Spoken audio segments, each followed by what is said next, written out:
saya tidak melakukan hal sekeji itu. Anak saya menjawab seperti itu. Terus anak saya lagi berpesan, Mak, jikalau nanti malam mama pulang, kalau saya tidak ada umur, saya minta maaf. Saya rela dan ikhlas, Mak, jadi tumbal anak orang yang berpangkat.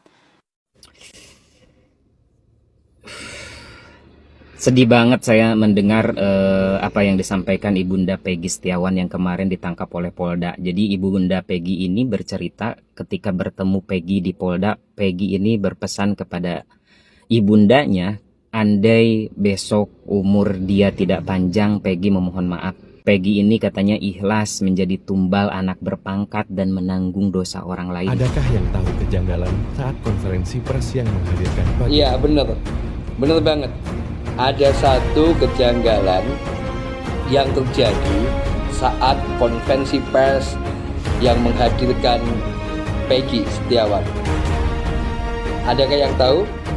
Ini belum pernah dibahas oleh siapapun netizen ataupun media, tapi saya melihatnya kejanggalan itu ada di posisi mobil yang akan membawa Peggy selepas dari konferensi pers tersebut. Biasanya kalau konferensi pers yang menghadirkan tersangka atau orang penting di masalah itu atau saksi kunci, biasanya itu parkirnya melekat atau menempel di tempat konferensi pers.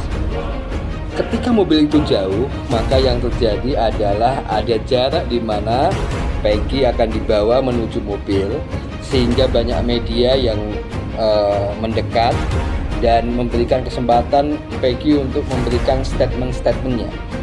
Saya tidak tahu hal ini di luar dari rencana. Saya tidak tahu apakah ini benar-benar luput dari perhatian. Kembali lagi bersama saya di Zul TV.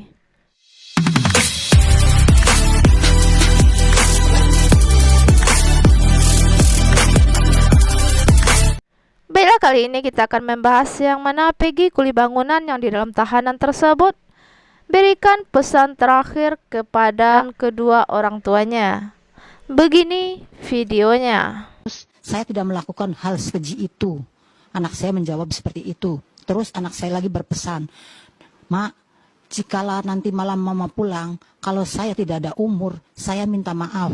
Saya rela dan ikhlas, Mak, jadi tumbal anak orang yang berpangkat. Sedih banget saya mendengar apa yang disampaikan Ibunda Peggy Setiawan yang kemarin ditangkap oleh Polda. Jadi Ibunda Peggy ini bercerita ketika bertemu Peggy di Polda, Peggy ini berpesan kepada ibundanya, andai besok umur dia tidak panjang, Peggy memohon maaf. Peggy ini katanya ikhlas menjadi tumbal anak berpangkat dan menanggung dosa orang lain. Semoga dengan itu dia bisa meninggal dengan syahid. Coba bayangkan teman-teman, hati ibu mana yang tidak sakit mendengar keterangan atau omongan ucapan dari anaknya yang seperti itu. Dan saya mohon kepada Kapolri dan Kapolda untuk segera cross check terkait apa yang disampaikan ibunda ini. Saya yakin Peggy berbicara begitu tuh ada alasannya, Pak. Jangan sampai dugaan masyarakat atau netizen itu memang benar, jangan-jangan Bapak ini salah tangkap gitu loh. Jadi saya mohon dengan sangat, Pak, mohon untuk segera di cross check apa yang ibunda Peggy ini sampaikan. Dan kalaupun memang betul terbukti Peggy Setiawan ini adalah pelakunya, juga mohon segera untuk ditampilkan ke publik berikut bukti-buktinya, Pak, biar di bawah kita juga tidak berasumsi liar tentang Baiklah, maka dapat kita simpulkan itulah tadi dari isi hati Peggy kuli bangunan, yang mana apa yang dirasakannya dia ungkapkan dalam tulisan tersebut. Benar-benar membuat kita hati ini teriris-iris mendengar curahan hati dari Peggy kuli bangunan tersebut. Kita hanya bisa berdoa agar Peggy kuli bangunan tersebut mendapat keadilan dan segera dibebaskan kalau memang benar dia bukan pelaku dalam kasus fitnah tersebut. Adakah yang tahu kejanggalan saat konferensi pers yang menghadirkan Pagi. Iya, bener banget. Ada satu kejanggalan yang terjadi saat konferensi pers yang menghadirkan Peggy Setiawan. Adakah yang tahu? Ini belum pernah dibahas oleh siapapun netizen ataupun media, tapi saya melihatnya kejanggalan itu ada di posisi mobil yang akan membawa Peggy selepas dari konferensi pers tersebut. Biasanya kalau konferensi pers yang menghadirkan tersangka atau orang penting di masalah itu atau saksi kunci, biasanya itu parkirnya melekat atau menempel di tempat konferensi pers. Ketika mobil itu jauh, maka yang terjadi adalah ada jarak di mana Peggy akan dibawa menuju mobil, sehingga banyak media yang mendekat dan memberikan kesempatan Peggy untuk memberikan statement-statementnya.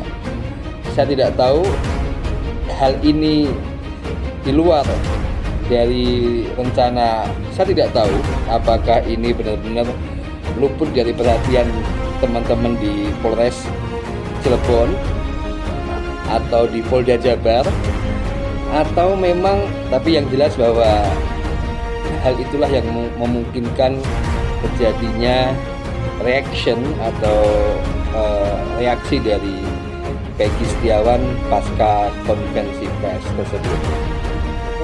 Sampean narasikan gitu kan. Tapi di sini sampean Oh gitu, jadi Putri udah WA-WA-an, terus DM-DM-an sama si bapak. Terus kemudian kemarin ya bilang itu kalau saya tuh artikel dari yang namanya apa tuh? Saya aja nggak tahu artikel orang itu ya.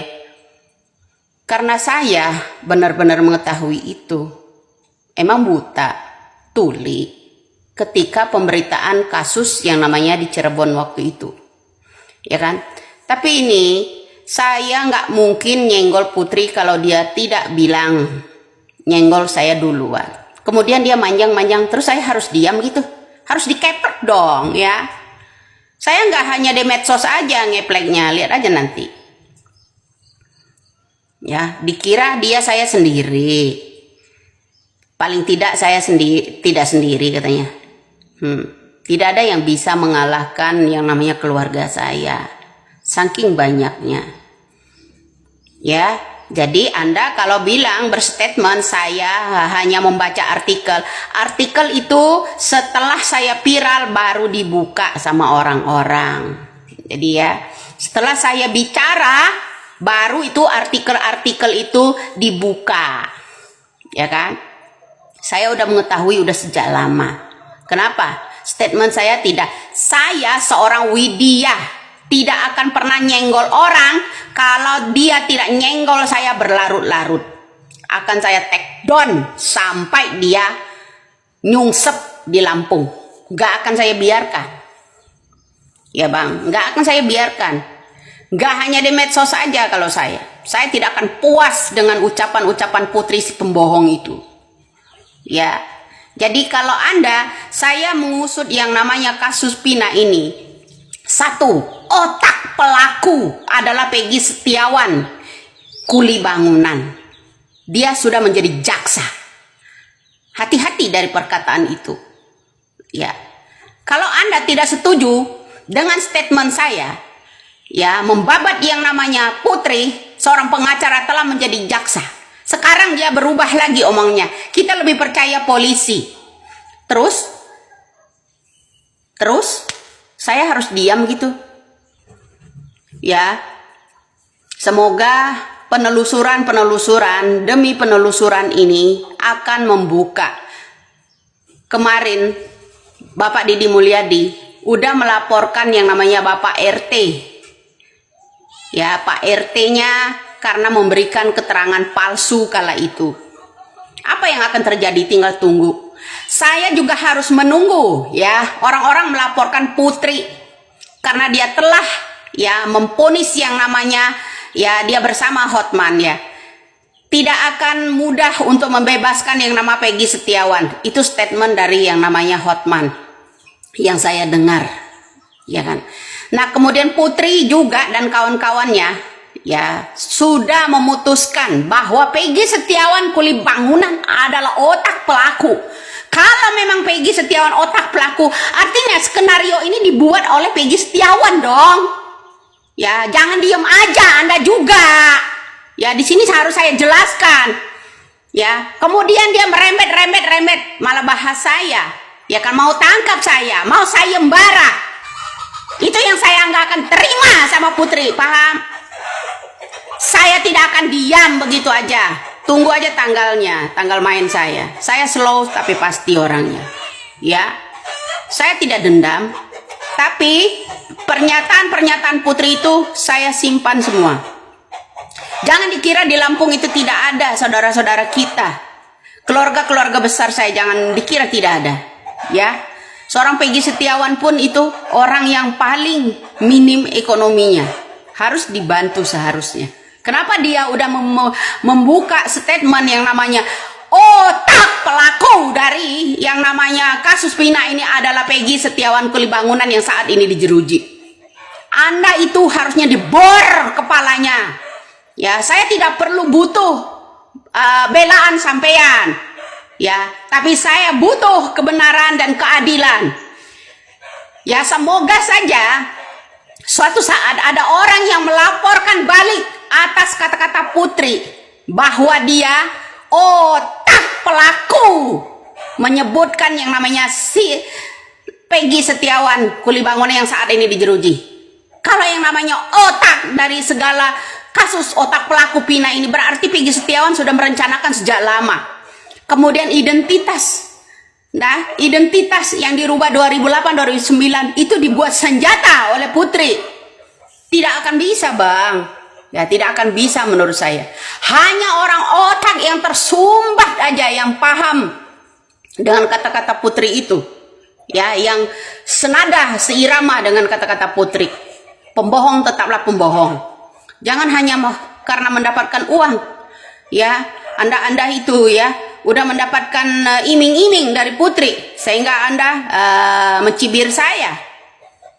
Saya tidak butuh belaan dari sampean.